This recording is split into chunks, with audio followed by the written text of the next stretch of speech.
Très content de vous retrouver dans Le Monde aujourd'hui. Les titres que nous allons développer ce mercredi soir.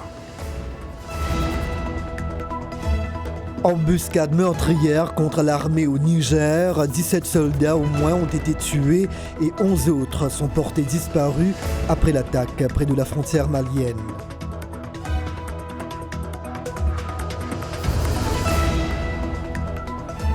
Au Bénin, hommage à Fiacre Mbedji, le guide tué par des djihadistes lors du kidnapping de 2 Français dans le parc de la Pendjari.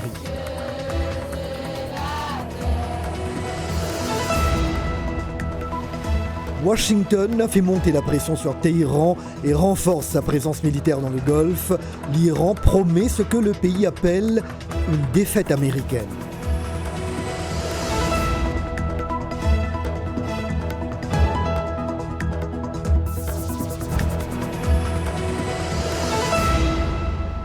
Cap sur le Niger pour démarrer, une patrouille de l'armée est tombée dans une embuscade tendue par des hommes armés hier après-midi. L'attaque a eu lieu près du village de Tongo Tongo dans la région de Tillabéri. Au moins 17 militaires ont été tués et une dizaine d'autres sont portés disparus. C'est dans ce même village que des soldats américains avaient été abattus il y a 2 ans. Compte rendu sur les combats d'hier avec Abdulrazak Idrissa à Niamey. Le communiqué officiel du ministère de la Défense nationale indique que c'est aux environs de 8 heures hier mardi qu'une colonne des forces armées nigériennes en patrouille dans la zone a été prise à partie par des terroristes lourdement armés avec des engins explosifs improvisés. Le bilan est de 17 soldats tués, 6 blessés et 11 autres portés disparus. Avant l'arrivée des renforts, les assaillants ont pu s'exfiltrer vers la frontière malienne. Des opérations de poursuite ont aussitôt été engagées avec l'appui des partenaires, notamment français. Les faits se sont déroulés pas loin du village de Tongo Tongo où, en octobre 2017, 4 soldats américains et 1 Nigérien ont été tués dans des conditions presque similaires. Cette partie du territoire nigérien, qui fait frontière avec le Mali et le Burkina Faso, connaît depuis quelque temps un regain d'attaques terroristes. Lundi dernier, 3 assauts ont été menés par des hommes armés. À Manguézé d'abord, puis au niveau de la prison de haute sécurité de Koutoukale et tard dans la nuit contre une église du village de Dolbel dont le curé a été gravement blessé par les assaillants qui sont repartis avec son véhicule. Du fait de la multiplication des attaques dans cette zone qui est depuis l'année dernière placée sous état d'urgence par le gouvernement nigérien, les agences onusiennes ont suspendu jusqu'à nouvel ordre leur mission de terrain. Abdulrazak Idrissa pour VOA Afrique, Niamey. Le Burkina voisin, vous le savez, est également le théâtre d'une vague d'attentats meurtriers qui ont notamment visé la communauté catholique ces derniers jours. C'est dans ce contexte que se tient à Ouagadougou la 3e conférence épiscopale d'Afrique de l'Ouest. De la capitale burkinabé, le reportage de Lamine Traoré. Ici à Ouagadougou, l'assemblée plénière des évêques de la conférence épiscopale régionale de l'Afrique de l'Ouest. Des hommes d'église venus de l'Afrique francophone, anglophone et lusophone. Mais le contexte est bien particulier. Des églises sont la cible d'attaques terroristes. Rien que ces dernières 48 heures, au moins 10 personnes, des chrétiens ont été tués dans le nord du pays. Hommage a été rendu à ces victimes. Mais les chrétiens sont confiants que le Burkina arrivera à lutter contre le terrorisme. Donc c'est ensemble, en synergie, que nous allons vaincre et nous allons vaincre. Le peuple va vaincre. Le Seigneur est là avec nous, nous allons vaincre. Il est hors de question de baisser les bras et de sombrer dans le défaitisme. Les autorités burkinabées pensent que c'est le vivre ensemble qui est mis en cause. Des chrétiens ont été tués pour leur foi, pour faire pratiquer leur religion sans plus, sans aucune raison supplémentaire, par des gens qui n'ont pas de morale ni d'éthique. Alors cela nous interpelle tous, quelle que soit notre religion, quelle que soit notre ethnie, à être soudés. Parce que c'est le vivre ensemble qui est mis en cause. Cette rencontre des hommes d'église de l'Afrique à Ouagadougou réunit plusieurs centaines de personnes venues d'une quinzaine de pays. Ils passeront toute la semaine à discuter de ces problèmes sécuritaires et proposeront des solutions aux autorités burkinabées. Lamine Traoré pour VOA Afrique, Ouagadougou. Au Bénin, les cérémonies se multiplient pour saluer la mémoire de Fiak Mbedji, le guide tué par des djihadistes lors de l'enlèvement de 2 touristes français dans le parc de la Pendjari le 1er mai dernier. Parents, amis et collègues lui ont rendu hommage hier. Réunis à Natitingou, son village natal, ils ont tenu à prier pour que son nom ne soit pas oublié. Davantage avec Thierry Kaoré. C'est devant l'épouse de Fiak Mbedji et sa belle-mère que la petite chorale du village entre dans le domicile du défunt. Le guide, âgé d'une trentaine d'années, a été passionnément attiré par l'activité touristique après ses études secondaires.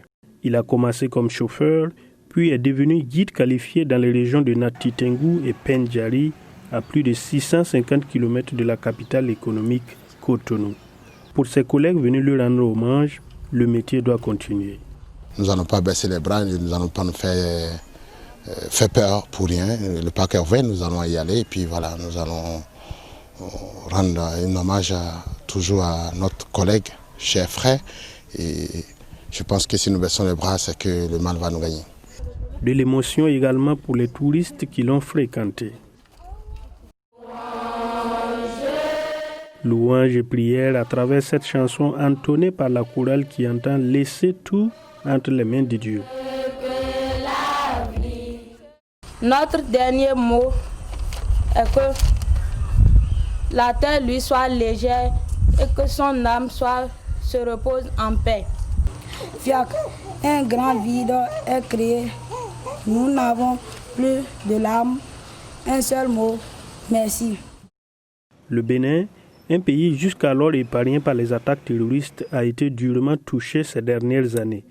La disparition de Fiacre constitue une grande perte pour sa famille, mais également pour le secteur du tourisme de la région, qui enregistre chaque année plus de 7000 visiteurs selon le gouvernement béninois. Nous l'avons vu, l'Afrique de l'Ouest est confrontée à l'insécurité. Cette partie du continent est même décrite comme le foyer du crime en Afrique. Comment lutter contre tous ces dangers? La question fait l'objet d'une réunion à Abuja où nous retrouvons notre correspondant Gilbert Tamba. L'objectif de cette rencontre qui se déroule sous haute sécurité à Abuja est de galvaniser les efforts multinationaux en vue de trouver une solution durable aux crimes transnationaux. Échanger, partager des informations et collaborer dans la lutte contre la criminalité et les menaces à la sécurité en Afrique de l'Ouest. Le blanchiment de l'argent sale, le financement du terrorisme, ça déstabilise nos États. Et vous savez que les terroristes n'ont d'égard pour personne. Ils sont déterminés à mourir et ils acceptent d'aller mourir le plus souvent pour rien. Les défis sécuritaires au sein de l'espace CEDEAO sont multiples et multiformes, notamment les divers trafics, drogues, êtres humains, véhicules volés, etc. La région est aussi confrontée à d'autres formes de criminalité transnationale organisée, la piraterie à mer, le vol à main armée et le terrorisme. Il n'y a aucun État seul qui peut s'occuper de crimes transnationaux parce que ça dépasse les frontières et donc il faut nécessairement que les services de sécurité de l'ensemble des États de la sous-région se mettent ensemble afin de ne pas laisser de poche quelque part. Il ne faut pas qu'un État soit faible, il faut que tout le monde parle le même langage afin qu'on puisse avoir une solution concertée, intégrée et efficace pour la sécurité de la région. Les débats devaient donc permettre de revoir pays par pays quelles sont les forces et les faiblesses des participants, mais aussi quelles formes de mutualisation il faut mettre en place pour mieux avancer contre les crimes organisés. Une sortie de crise en vue au Soudan avec un accord partiel sur la transition entre militaires et manifestants. Les généraux et le mouvement de contestation abordent maintenant la phase finale de leur dialogue afin de s'accorder rapidement sur la composition d'un conseil souverain pour une période de 3 ans. Les protestataires qui campent devant le QG de l'armée à Khartoum n'ont pas arrêté de réclamer le transfert de tous les pouvoirs à une autorité civile depuis la destitution du président Omar el-Béchir le mois dernier. Au Libéria, des opposants au président George Weah maintiennent leur manifestation prévue pour le 7 juin prochain, malgré un appel au dialogue du chef de l'État au cours d'une rencontre qui s'est achevée sur une impasse hier. Les organisateurs entendent réclamer à cette occasion que le président Weah démissionne ou trouve à ce qu'ils appellent une solution aux souffrances de la population. Alors que le pays est confronté à des difficultés économiques, la communauté internationale s'inquiète des risques de violence pendant cette manifestation, la plus importante depuis l'arrivée au pouvoir de l'ancienne star du football en janvier de l'année dernière. Le pays est toujours hanté par la guerre civile qui a fait quelques 250 000 morts. Les États-Unis ont rappelé aujourd'hui une partie de leur personnel diplomatique non essentiel en Irak, en pleine escalade des tensions avec l'Iran voisin. Une situation qui a poussé d'autres pays à prendre des mesures de précaution. Compte rendu, Irénée Hermanumbo. Washington a fait monter la pression sur Téhéran ces derniers jours, accusant la République islamique de préparer des attaques contre les intérêts américains au Moyen-Orient. Les services habituels de visa à Bagdad et Erbil sont temporairement suspendus et les autorités de Washington ont lancé une mise en garde contre Téhéran. Nous avons clairement exprimé aux Iraniens que si les intérêts américains sont attaqués, nous répondrons très certainement comme cela se doit. Le chef de la diplomatie américaine, Mike Pompeo, avait évoqué des incidents répétés de tirs indirects et incriminé des milices contrôlées par l'Iran. La semaine dernière, M. Pompeo a effectué une visite surprise à Bagdad après avoir annulé en dernière minute une visite prévue à Berlin au motif de questions urgentes à régler. Téhéran n'entend pas cependant engager un bras de fer avec Washington. Il n'y aura pas de guerre. Ni nous, ni eux ne voulons pas d'une guerre. Ils savent que ce ne sera pas dans leur intérêt. Washington a fermé fin septembre son consulat à Bassora en évoquant des menaces émanant de l'Iran après des manifestations meurtrières dans cette ville du sud de l'Irak. Le Pentagone a annoncé la semaine écoulée l'envoi dans la région d'un navire de guerre et d'une batterie de missiles patriotes s'ajoutant aux équipements militaires qui y sont déjà déployés pour parer à l'éventualité d'une attaque contre les forces américaines. Également dans l'actualité, des milliers de Palestiniens ont manifesté ce mercredi dans la bande de Gaza et en Cisjordanie occupée lors de la commémoration annuelle de la Nakba, la catastrophe, qu'a représenté à leurs yeux la création d'Israël en 1948. La journée avait valeur de test pour le fragile cessez-le-feu annoncé il y a une dizaine de jours, après le pire accès de violence entre Israël et groupes armés palestiniens de la bande de Gaza depuis la guerre de 2014 dans cette enclave. Des milliers de Palestiniens se sont réunis en différents points dans cette enclave le long de la barrière frontalière lourdement gardée par l'armée israélienne. Des heurts ont opposé certains d'entre eux et des soldats israéliens d'après des témoins. En Grande-Bretagne, le chef de l'opposition, Jeremy Corbyn, a interpellé ce mercredi la première ministre Theresa May sur la mise en place d'une banque alimentaire destinée à des employés gouvernementaux.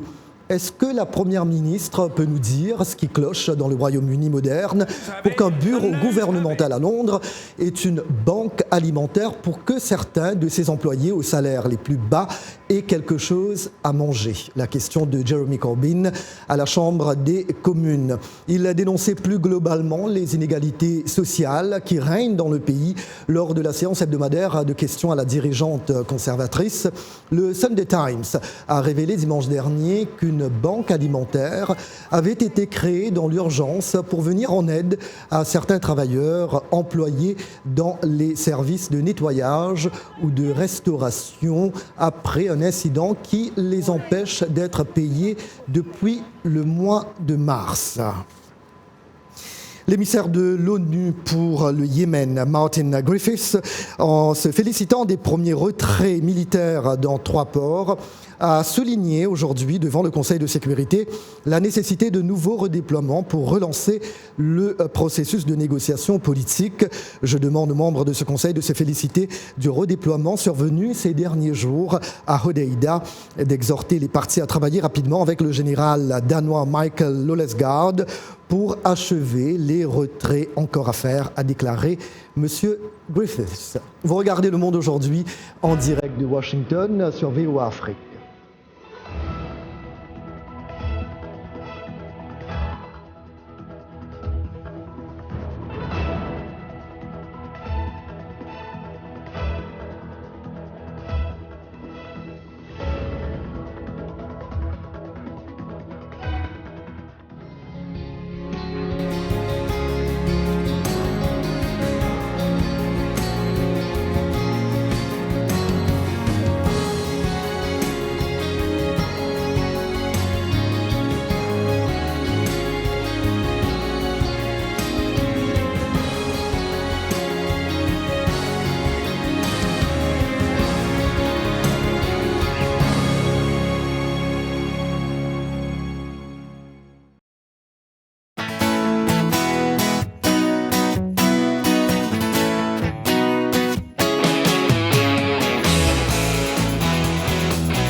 Le Monde aujourd'hui sur VOA Afrique et maintenant dans les grandes lignes, les sujets que nous allons traiter dans la seconde partie de votre journal. Dans l'Amérique aujourd'hui, l'interdiction quasi totale de l'avortement adoptée par le Sénat de l'Alabama.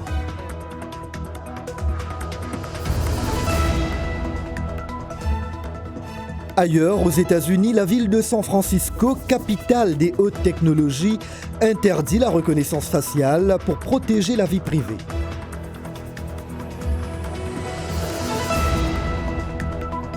En football, les craintes de l'Espérance de Tunis avant la finale allée de la Ligue des Champions. Le club réclame ce qu'il appelle un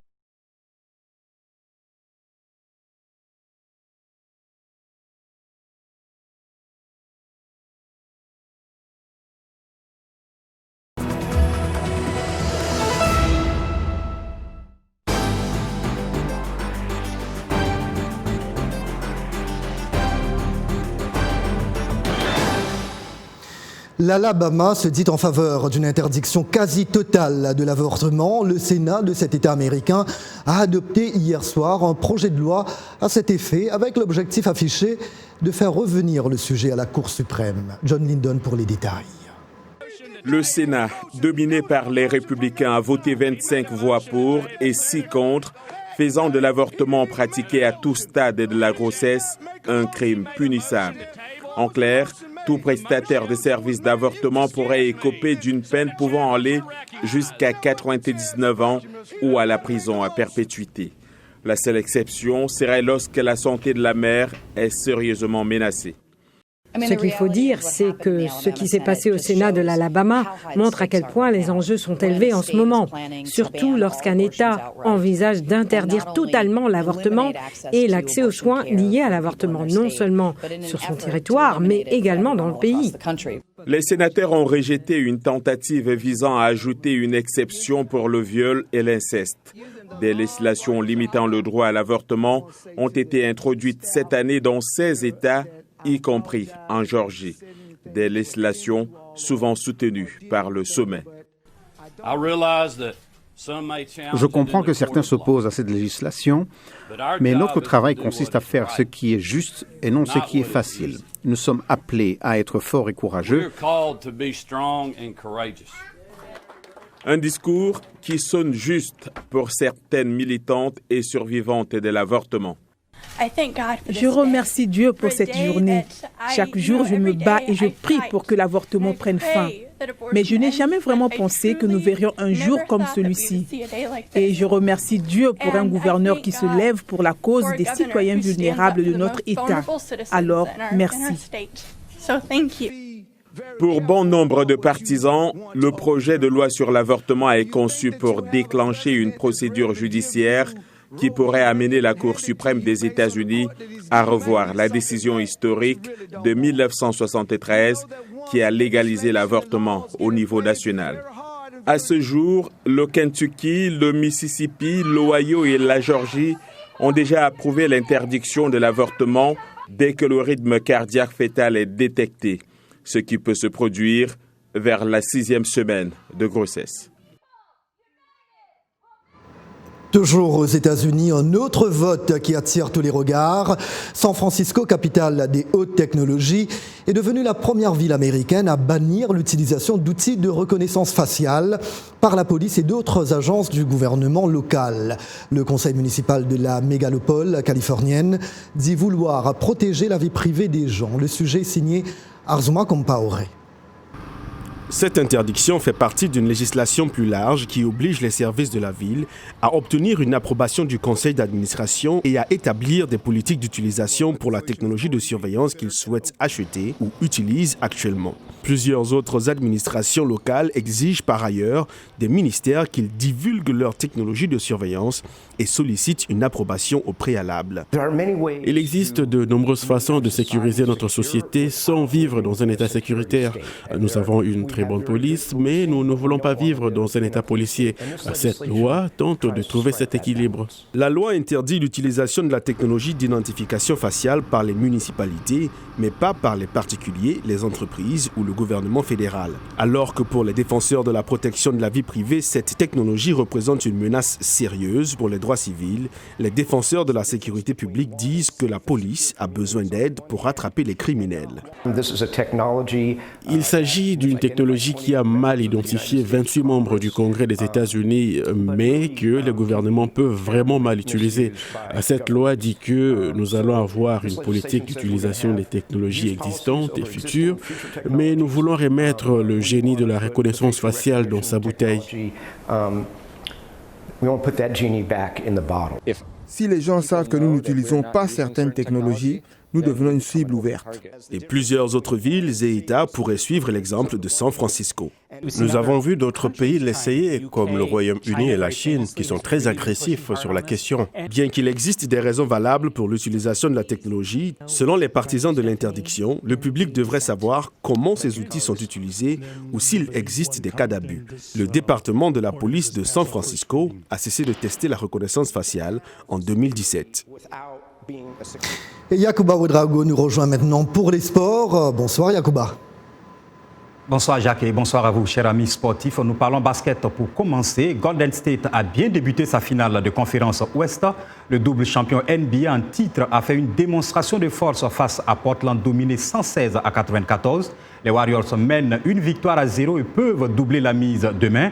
Malgré l'absence de leur meilleur marqueur Kevin Durant, toujours blessé à un mollet, Stephen Curry et ses coéquipiers n'ont jamais été inquiétés par les Blazers. Le vainqueur de cette finale de conférence sera opposé à Milwaukee ou à Toronto, adversaire dans la finale de conférence Est qui débute ce soir. Pour rappel, Golden State a disputé les 4 dernières finales NBA et en a remporté 3, 2015, 2017 et 2018.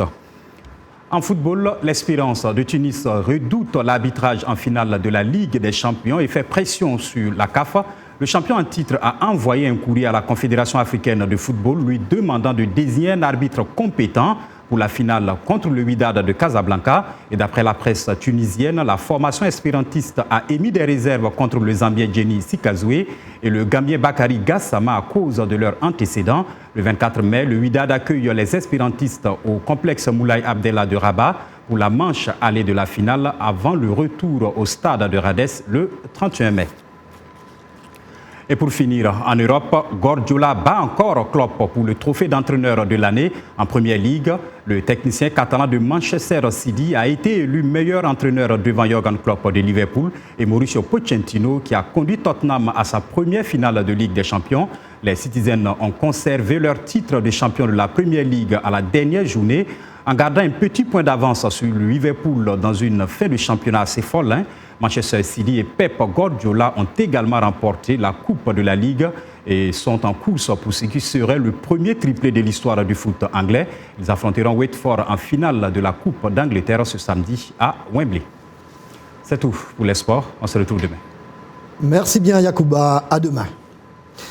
Les musulmans observent en ce moment le mois de jeûne du Ramadan. Dans la capitale somalienne, cette pratique n'est souvent pas chose aisée, notamment pour de nombreux déplacés qui ont du mal à s'offrir le repas du soir, appelé iftar. Mais un bienfaiteur à Mogadiscio a décidé de leur venir en aide. Les précisions avec Irénée Hermanumbu. Abdullahi Sharif coupe des oignons. À côté, sa femme apprête de la viande hachée. Le couple se prépare ainsi à offrir aux musulmans déplacés vivant dans ce camp de fortune l'iftar, le repas de la rupture quotidienne du jeûne pendant le Ramadan. Quand je rencontre quelqu'un qui ne peut pas s'offrir un repas d'iftar, je lui demande de venir chez moi le soir et je lui donne ce que je peux. Parce que nul ne peut jeûner et rester sans manger. Donc je leur offre ce que j'ai. Ils sont plusieurs, ces déplacés somaliens, à former une famille circonstancielle ici, autour des repas d'Abdullahi Sharif et de son épouse. Nous sommes venus ici pour rompre notre jeûne, puisqu'Abdullahi Sharif nous a apporté de la nourriture et des boissons. Et nous lui en sommes reconnaissants. À l'issue de ces moments de partage, ces fidèles musulmans se rendent à la mosquée pour renouveler leur engagement de jeûner pendant 30 jours pour le pardon de leurs péchés.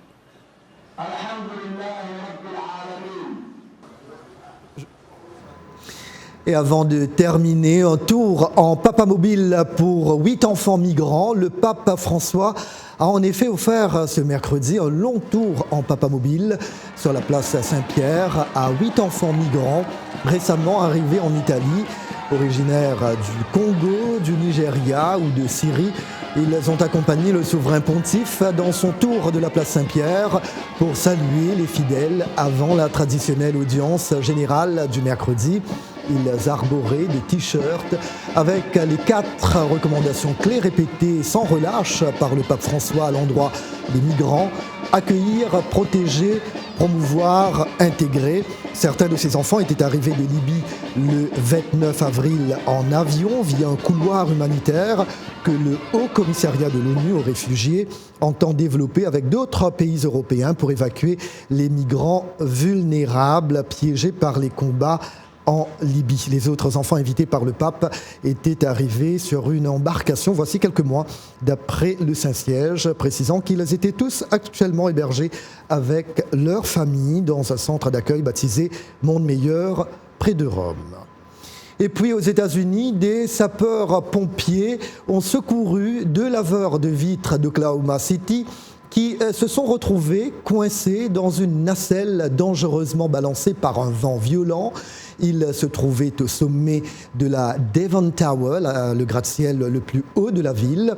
La nacelle a commencé à tanguer jusqu'à s'emballer de manière spectaculaire et se cogner contre le bâtiment. Les 2 malheureux ont enduré un calvaire de près d'1 heure avant d'être finalement secourus par les pompiers. Terrifiant en effet.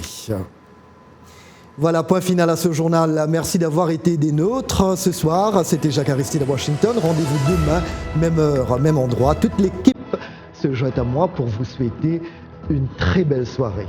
À demain. Merci.